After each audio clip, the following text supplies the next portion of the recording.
Should President Trump overturn a stupid Obama-era rule banning big game hunters from keeping trophies like elephant tusks? As someone with years of experience seeing pink elephants, I will explain why we need to kill the animals or else they'll die. Then Owen Benjamin and Paul Bois join the Panel of Deplorables to talk lascivious leftists at the New York Times and President Covfefe's latest poetry. I'm Michael Knowles, and this is The Michael Knowles Show.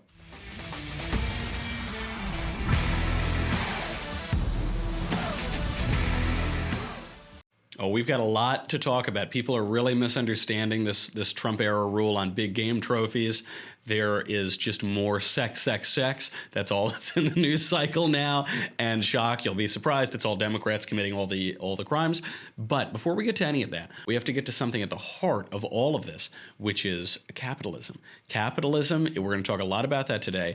And one thing I really like about capitalism is it allows me to keep the lights on here and Marshall employed and Covfefe in my cup because we have a sponsor. We have a sponsor of the show, and this sponsor is very near and dear to my heart. It's a special one. This is a special one. It brings a tear to my eye. It brings back wistful memories of childhood. This sponsor is Mrs. Fields Cookies. I did a call with Mrs. Fields when they said they were going to sponsor the show. They said, you know, do you think that you can sell delicious chocolate chip cookies on your soul? We'll give you a promo. We'll give you a promo code. We'll give you a discount. Do you think you'll be able to convince people to eat delicious Mrs. Fields chocolate cookies? I think it'll be a struggle, but, we'll go out there and I think we can do it. Because you remember going to the mall as a kid. I remember this. I didn't like going to the mall. I don't like shopping or anything. But there was always one great aspect of it, which was Mrs. Fields cookies. The smell of it pervading the entire mall. It's all I wanted to do. You'd go. Now, everyone likes the Mrs. Fields chocolate chip cookies. They're very delicious. They are what a chocolate chip cookie should be. You remember the smell. You remember the taste. For me, though, I was a little contrarian as a kid. I love the sugar cookie. That's my favorite Mrs. Fields cookie. But they have a ton. They have a lot of options. It's probably going to be your favorite part of holiday shopping this year. And there's just something about that first delicious bite takes you back to when you were just a wee little lad or lass. And this holiday seasons, you can give your friends and family that same feeling of pure joy with a holiday gift arrangement from Mrs. Fields. Another great aspect of this is I think I get some samplers. I get some sample cookies. So yeah, I'm going to keep this ad is going to be like half the show, I think. Maybe they'll send me two. They've been around for 40 years, Mrs. Fields cookies. Everybody knows them. Everybody loves them. It's not hard to convince you to eat delicious chocolate chip cookies.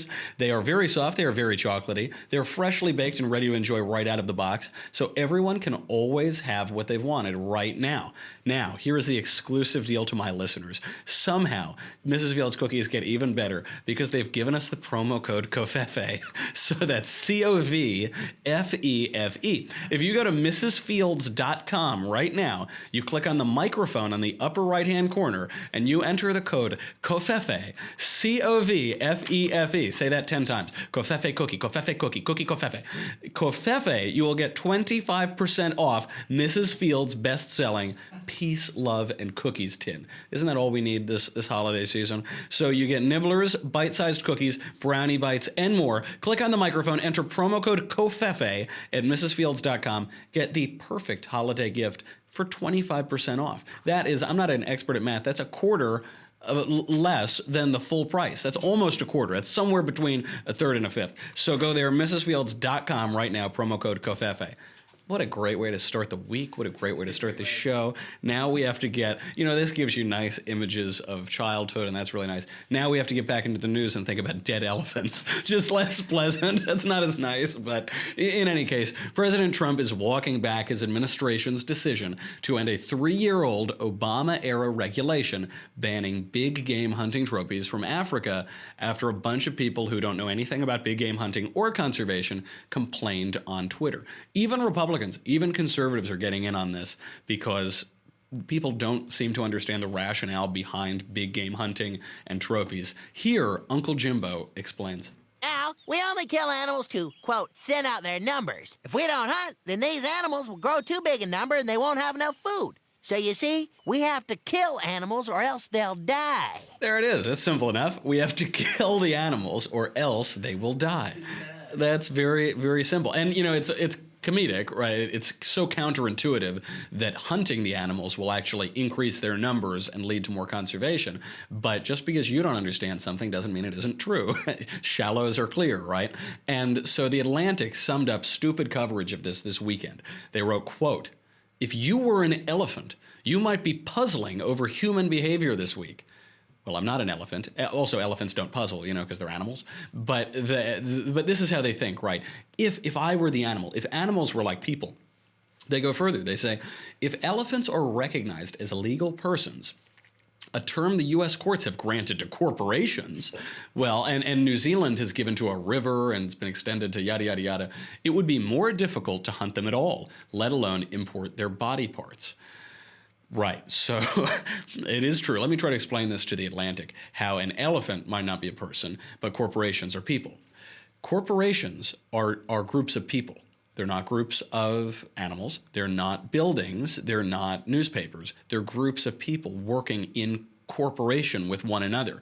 And you don't surrender your rights, your constitutional rights, just because you work with other people. That's why, famously, Mitt Romney, he was pilloried for this, but it nevertheless is the case. Corporations are people. What else are they? They aren't gates. They aren't unicorns. They aren't buildings. They're people. They're groups of people working together. Now, here's a statistic. 30,000 elephants a year are killed by poachers. When we're talking about big game hunting and giving out licenses, we're talking about a handful of these things per year. We're not talking about the 30,000 that are killed because their tusks are so valuable that starving people in Africa who want to make a profit decide to kill them, and they sell an ounce of it and they make a year's salary.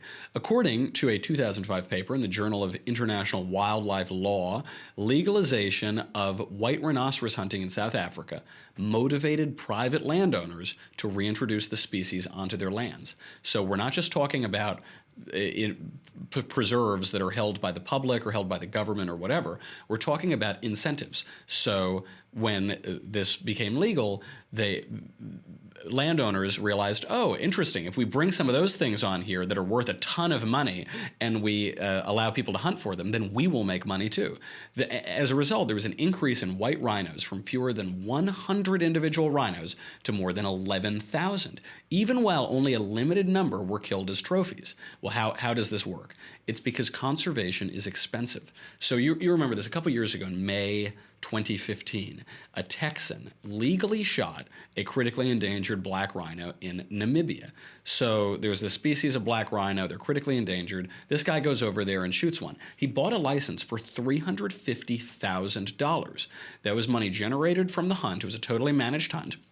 That money was reinvested in conservation, maintaining habitats, maintaining environments, keeping people around to stop the poachers. And the key here isn't even the money per se. Obviously, in Namibia, $350,000 goes a long way. It goes farther than it does in Los Angeles or New York. But that isn't it. It's about the system of incentives. Just like, capitalism as we describe it. And I don't even like to use that term. It's a term that was invented by socialists to pillory free markets. But freedom, economic freedom, free markets protected by the rule of law and people making sure there's a level playing field. It's not just about all of the wealth it produces, though it does. The reason it produces that wealth is because all of the incentives are aligned. So if we're just talking about conservation and only basing it on altruism, there's a limit to human altruism. But there isn't a limit to humans looking after their own interests and hopefully producing good along the way, meaning property, meaning prosperity, meaning jobs for people, meaning wealth to invest in the environment. We'll talk about this a little bit more on Thursday when we get to Thanksgiving, but the Pilgrims learned this lesson very hard after a couple of years. Incentives are important here. So for instance, when this big game hunting is illegal, when trophies can be taken home, then there's more of an incentive to have wild land and less farmland. So it keeps the wild wild. Why is this? Well, if landowners can make more money, either the government or private landowners can make more money from selling licenses and letting people hunt these beautiful animals than they can from farming, then they're going to do that, right? But if they start farming, then they're going to cut down all of the grazing habitats anyway. So controlled, legalized hunting has also been beneficial for Zimbabwe's elephants. Now, this is the big issue. People love elephants. I love elephants. It's the symbol of my dear political party. I wear elephant designs and things like that for just that reason. There are those weird videos of elephants painting that are very terrifying. You know, they exhibit some intelligence. So they say, well, if we allow these trophies, then then the elephants are going to be endangered, and all of their tusks are going to be taken and sold for the ivory. But trophy hunting has doubled the area of that country under wildlife management relative to the 13% in state-protected areas. Why is that? Because there's an incentive for wild areas to remain wild. As a result, the area of suitable land available to elephants and other wildlife has increased. And by the way, we're not talking about post-hunt sales. So we're not saying, well, there will be more and there will be a freer market in trading in these things, so poachers are just going to go out and get them and sell them. First of all, they're already doing that. Poaching is the problem. These big game hunters are statistically insignificant when we're talking about big game elephants, rhinoceroses being killed. But we're not even talking about post-hunt sales. We're talking about trophies. So you have to hunt it, you have to get it, you have to bring it home. You can't buy it from a poacher. It doesn't change that market whatsoever. Now, talking just about rhinos, 2 rhinos per day were killed in Africa in 2012. Well over 700 rhinos. South Africa alone, 461 rhinos were killed in just the first half of 2013. South Africa is a major area for this. So we know that that's the problem. The problem isn't Eric Trump going and hunting, or some dentist from America, or a guy who purchases a very expensive permit to go to conservation efforts. It's difficult for lefties to consider these things beyond the graphic. Even some conservatives have fallen into this. I saw a lot of famous right-wing celebrities. I won't name them because they're allies and they're usually right, but they were wrong about this, saying this is awful, Donald Trump, you have to get rid of this is so terrible. But, shallows are clear, folks. Very often, you see the picture, you see the poor little rhinoceros or the animals or the cheetahs, and you say, we shouldn't do that. But your gut emotional visceral reaction is not necessarily the way to protect these animals. It isn't enough to say, not that one. Oh, look, we saved Cecil. Isn't that okay? Don't worry, everything's fine now. Cecil isn't the issue. The issue is 30,000 animals being killed every year. The issue is, or poachers, because these trophies have value to them. And the challenge is to stop being emotional, to stop saying, well, as long as we don't see any more pictures, that's all well and good. You have to think beyond the pictures and think about creating incentives and systems that will actually protect those animals. So as a result, I hope that President Trump thinks about this thoughtfully and doesn't simply listen to all of the people on Twitter, because people on Twitter very often don't know a thing. Let's bring on our panel to debate this. We are blessed today. We have His Eminence, Paul Cardinal Bois, and excellent comedian Owen Benjamin. Thank you both for being here. What's up, guys? Owen, thank you for your first appearance on the Panel of Deplorables. I appreciate it. Before we get into the news, there is so much sex in the news. The news is just all sex, basically, and then a little bit of Twitter.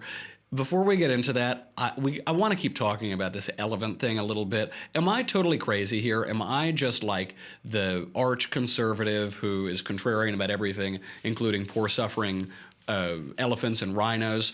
Owen, should Donald Trump reverse this 3-year-old Obama-era rule banning the importation of these trophies?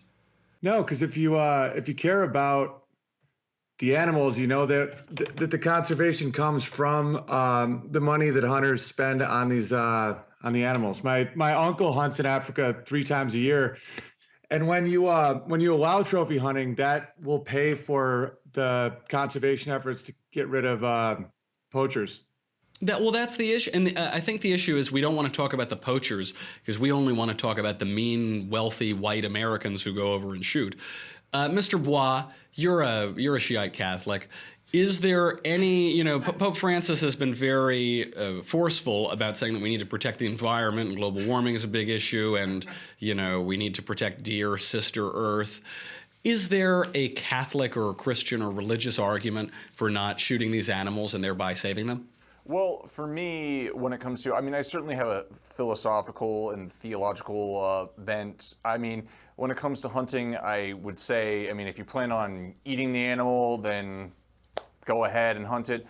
Come to the trophy hunting, I'm not very privy towards that. I haven't fully seen the full theological and moral explorations of it. Because we can, because we have dominion over the earth and the sea. Well, yeah. I mean, but in terms of just killing an animal just for fun and for sport and just to display it on your wall, I mean, that's not necessarily something that I myself am, fully gung-ho about. But at the same time, typical hippie claptrap from Paul Bois. I'm sorry I cut you off. As you laid out in your piece, I certainly think that when it comes to big game hunting like this, I see no reason to issue a full stated ban on it. I think if we didn't, it would just succumb to poaching, and I actually think more animals would die as a result of it. I think the bigger thing to talk about here is, and Matt Walsh laid this out on the Daily Wire, is the left's obsession and I would call it animal worship of crying about elephants and lions being killed as we're slaughtering unborn children here in the United States. And that's really the total irony of all of this, is that the left, throws up in arms over a couple of elephants or rhinos. I mean, Cecile Richards, this was the irony over the weekend. Cecile Richards, while Al Franken is getting accused of sexual harassment, she doesn't say anything about him, but she's, lamenting about Trump lifting the ban on big game hunting in Africa, completely unaware of the fact that her organization's killing 350,000 unborn children a year. So that's the real big debate in all of this. The best is that combination of these lefties, the vegan socialist who says we need to protect every single organism except for innocent human babies, and says that we should have no free markets whatsoever except in trading baby parts from Planned Parenthood. There are some contradictions, one seems to think, at the heart of their thesis. Now, Owen, your family hunts. Teddy Roosevelt, personally, former president, went and bagged like 500 of these big game in Africa. Has America gone soft? Why has the attitude toward hunting changed so much? Well, and to go off your other point, it's all ironic, because if you like elephants, you save elephants with these laws that let hunters hunt them. That's the irony. It's not even about saving elephants, because if you want to save elephants, you would charge hunters an exuberant amount of money to go shoot one and bring home tusks, because then that money pays for the protection of the animal. So if you're looking for a net gain in elephant population, you will support hunting. I live in a state park, and I live in the Adirondack Mountains in New York. And so the best conservation method is charging people to see something beautiful, because then that'll pay for people to protect it. That's right. And the free market incentive model is the only way to protect anything. If you're relying on people's goodwill and saying, "Oh, just donate and whatever," that might not be the most reliable, but people are going to want to see beautiful things, and you need to align incentives so that works.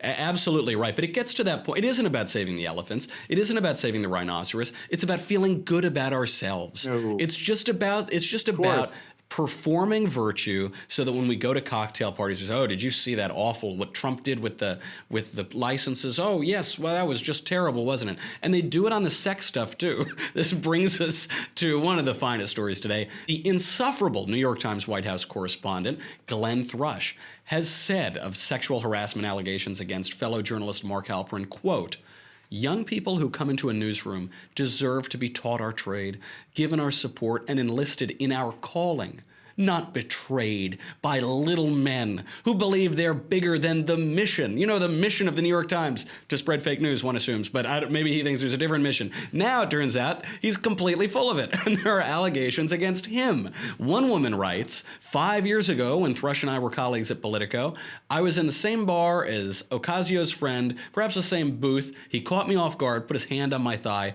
started kissing me. He pressured one woman who went into a cab crying, apparently. 3 young women who were interviewed, including this woman who writes about her experience in the cab, described a range of similar experiences, from unwanted groping and kissing to wet kisses out of nowhere to hazy sexual encounters that played out under the influence of alcohol. And they all explained that they were scared, violated, ashamed, weirded out. And the woman who wrote this piece said, "I was and am angry." Then it turns out Thrush, when the women would turn down his advances, he would disparage them in the newsroom and try to hurt their careers. He has now been suspended, which is quite nice. Al Franken is also in more trouble. He's accused of copping a feel during photos at the state park. He basically denied this. He said, I take thousands of photos at the state fair, surrounded by hundreds of people. I don't remember taking that picture. I feel badly if the woman came away feeling disrespected. Now, the woman and her husband, they say, I was upset. I wasn't happy in the least. He was already gone. I wasn't going to confront him, but I was in shock. That's a Democrat senator. Said she feels gross, wanted to wash it off of her. The best, I think, of all of these is a writer on the HBO show Girls. Marie Miller has been accused of rape by an actress. That's a serious allegation. So what did Lena Dunham do, the creator of Girls? She called the self-identified rape victim a liar. That's what Lena Dunham, feminist, Lenny Letter, that's what she said, quote, one of the 3% of rapes misreported every year. That's it. How do we know? Because we shouldn't believe the victims. She tweeted in August, however, quote, things women do lie about, what they ate for lunch. Things women don't lie about, rape. Seems she's changed her mind because it's now affecting her show and her friend. Now, I want to get into this. There is so much here to talk about. But before we can talk about all the weird sexual deviancy of the Democratic Party, I have to say goodbye to you, dear Facebook and YouTube. To those who are already subscribing, thank you. Appreciate it. You help keep the light on. You help me get Mrs. Fields cookie samplers. To those of you who don't, go over to thedailywire.com right now. Now, what do you get? We've been talking about capitalism all day. You get all those ads that are on the website. They go away. You get me. You get the Andrew Klavan Show. You get the Ben Shapiro Show. Yeah. You get this, and this is really important. This is really important now that Glenn Thrush has been suspended at the New York Times, now that Lena Dunham is on defense with sexual assault. You need this Leftist Tears Tumblr. It's going to save your life. It's going to save the life of you and your family, because otherwise you never know when a flood is going to strike. If you don't have homeowners insurance, it could destroy your house. Just get the Leftist Tears Tumblr. That's insurance enough, I think, from floods. It will keep your Leftist Tears hot or cold, always salty and delicious. Go to dailywire.com right now. We'll be right back.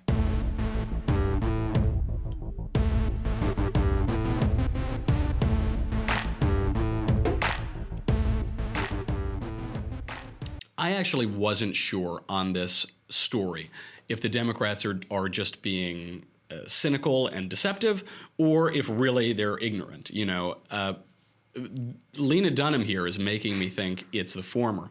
Mr. Bois, do they have any credibility on this issue? Is it stupidity or is it malice? I'm gonna go with malice here. How did I know? Especially with Lena Dunham. I can't. I don't necessarily know Lena Dunham's full relationship to this particular situation, but my guess is that the second one of the people in her circles was accused of rape, she immediately said, okay, that's going to reflect badly on me. I have to immediately get out there and see if I can do enough damage control and discredit this accuser fast enough.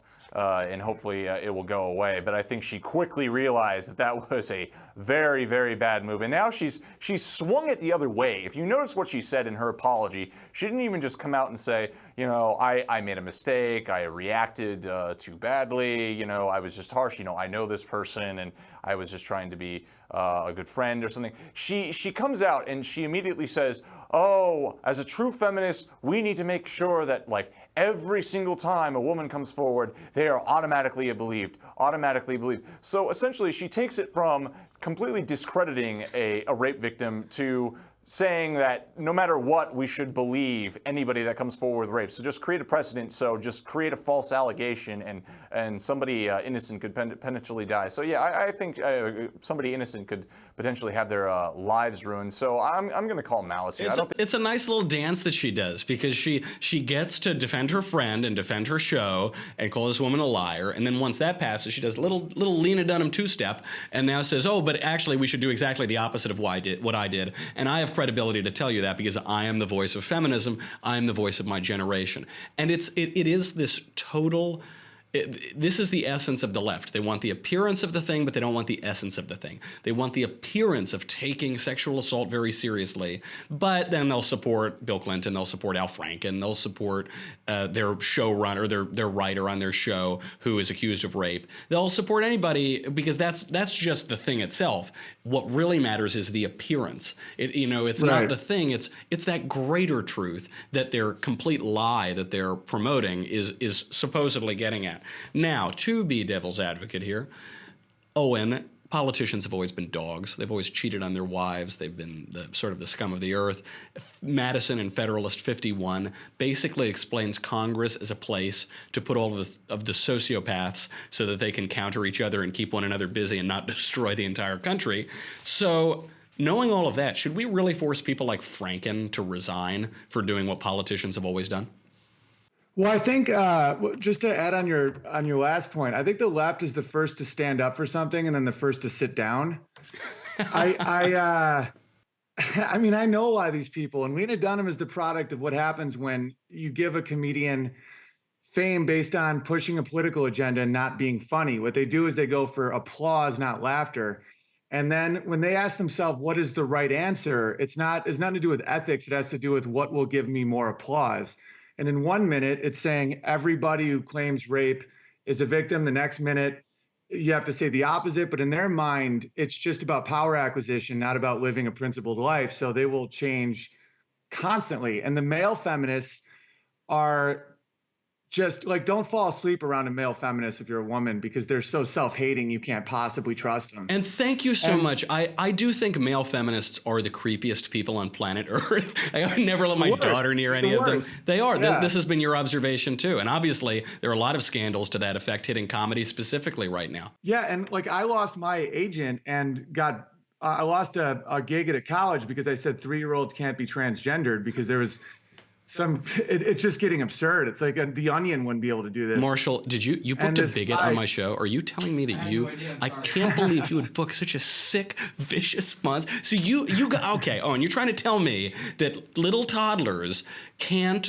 decide that they're the other gender and then completely destroy their bodies with drugs. Right. And I was arguing with someone on Twitter, this guy, Jesse Thorne, who has like a pretty big following, blue check mark, that whole thing. But I was getting the sense that I had to back down on this. And I'm like, I'll die on this hill. You know, we're not going to pump a kid full of hormones. Like, what's wrong with you guys? Like, I'll like go down the lazy river on a couple of these things because I don't.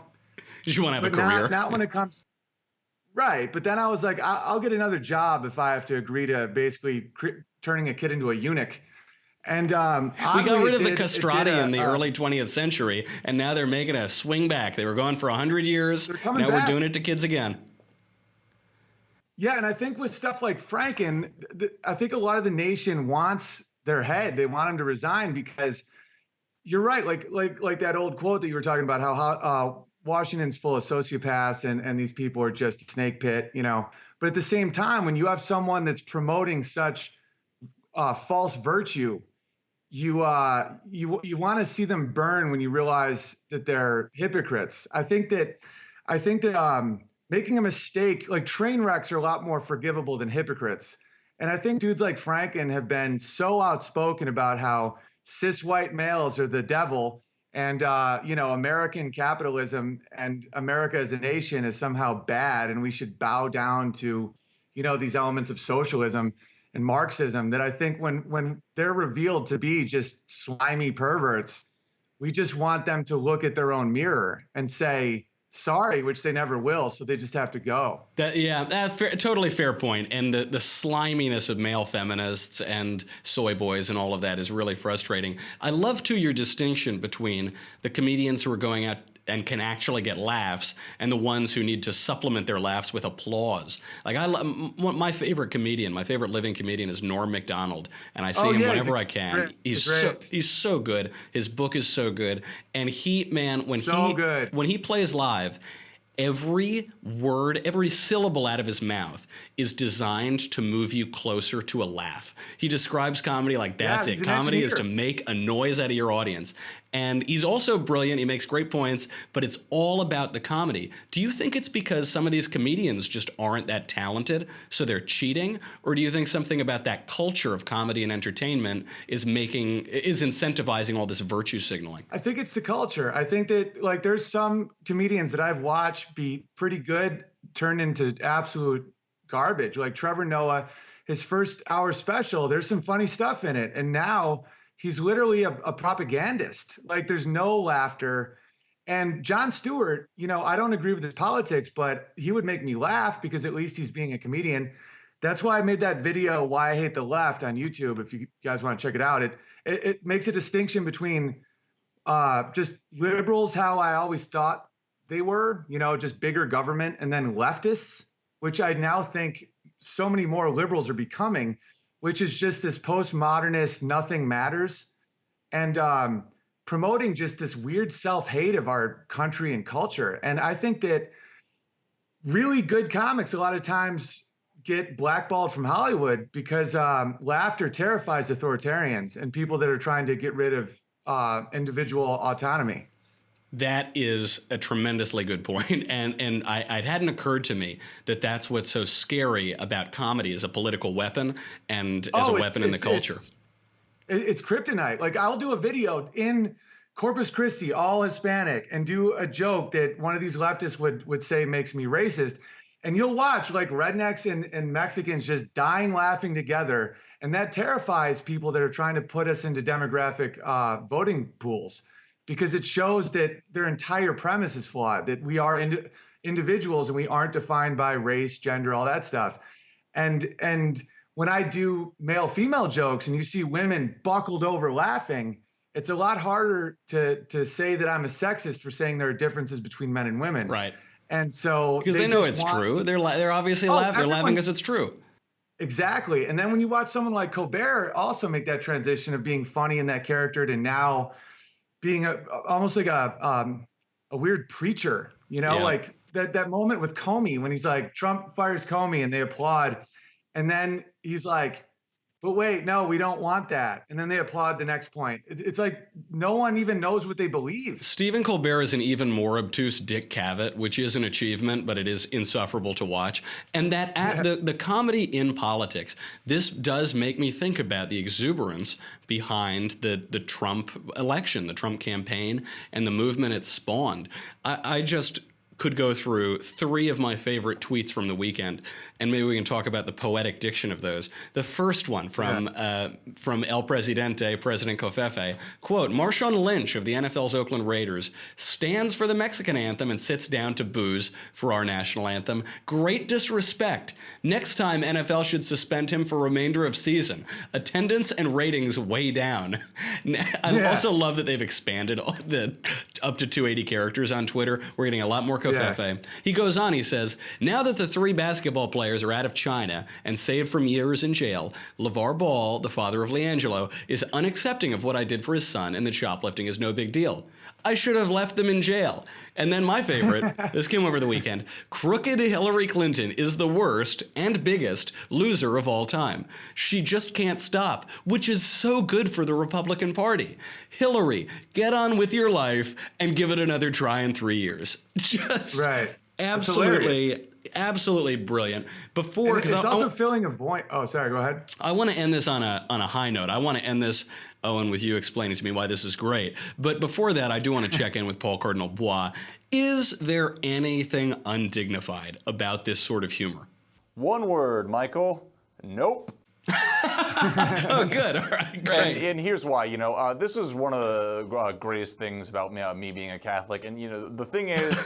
Well, the best is the heaven, I guess. Yeah, but after that, second, But one of the, I guess, reliefs about being a Catholic in this modern age is that, you know what? The presidency is not my papacy. And therefore, I don't look at it as this, like, perfectly, like, clean place where the president always has to be this just, like, perfect, bright, shining example of everything that is wonderful and decent. And, you know, because what a lot of Never Trumpers will say is that, you know, if people in the culture are acting badly and acting wrong, objectively wrong, the president should just shut up and let them do it and run all over us. And I say, no, I say absolutely not. These UCLA players go to a foreign country, they steal, and then they could end up in jail in China for 10 years, and then their dad is going to be a jerk about it on national news. I say absolutely.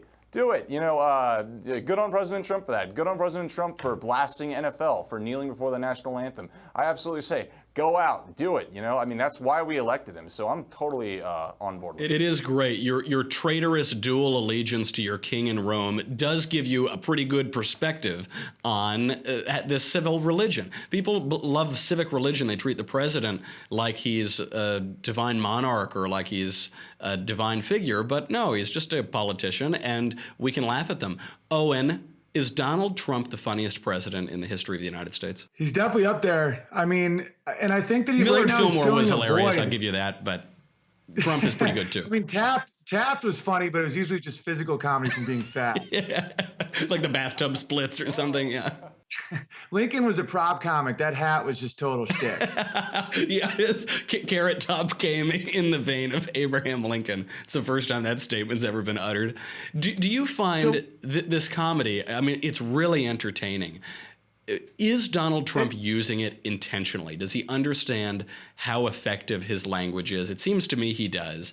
And why can't the left get it? Why is the left so weak and so vulnerable to this form of right-wing humor?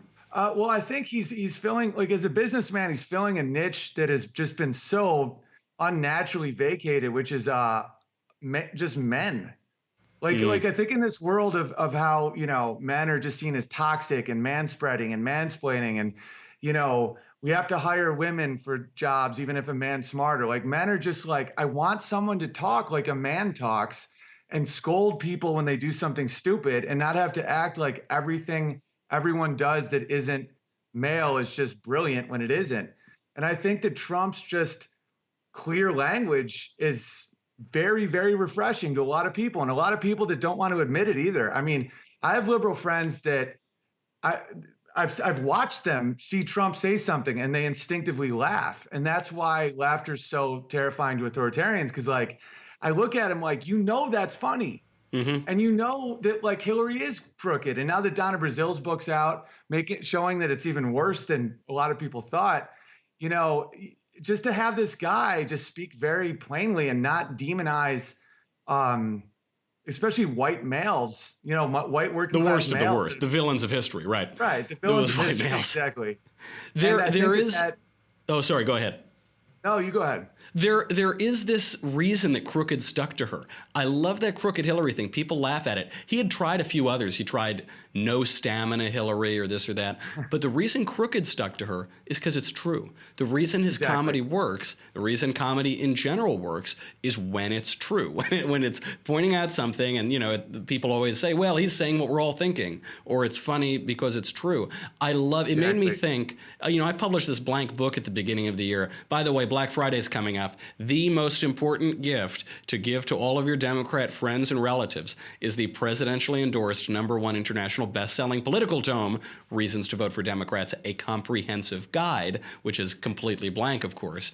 And all the reactions I got from Democrats, a number of magazines called Esquire called and left-wing magazines, and they said, that's not funny, wah, wah, wah. It reminded me of that meme on the internet of Sandra Fluke, the total Democrat contrivance who had the sacramental view of birth control, and she would say, that's not funny, and her arms were crossed. That reminds me of them, but can the left reclaim humor at all, or is it lost? They're done with that. Because it's just, they're so not set in reality, and comedy has to be set in reality. That's what makes it special, where you say something and you make people laugh because they're like, that is true. And if you time it properly, it's like music, and the left is so just diluted at this point that, like, the Overton window just went off the cliff. Right. So there's no more comedy coming from those guys. There's no Stalingrad funny bone.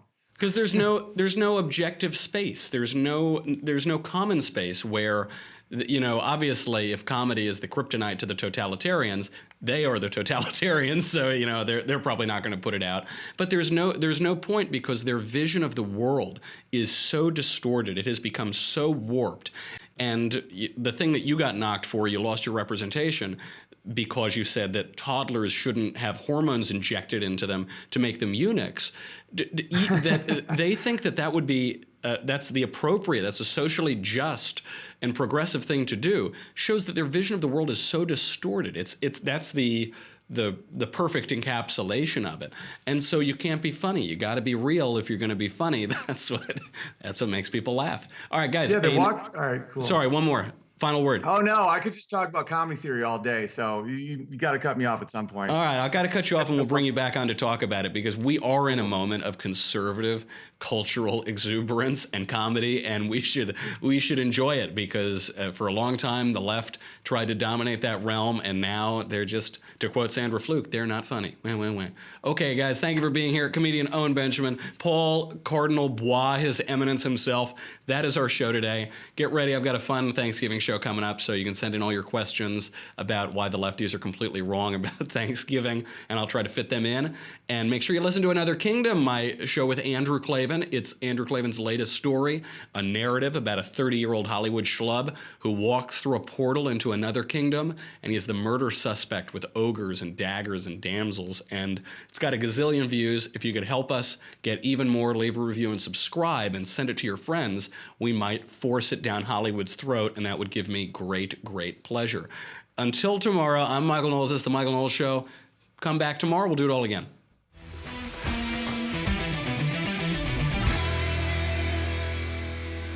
The Michael Knowles Show is produced by Marshall Benson. Executive producer, Jeremy Boring. Senior producer, Jonathan Hay. Supervising producer, Mathis Glover. Our technical producer is Austin Stevens. Edited by Alex Zingaro. Audio is mixed by Mike Coromina.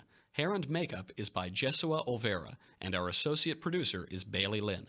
The Michael Knowles Show is a Daily Wire Forward Publishing production. Copyright Forward Publishing 2017.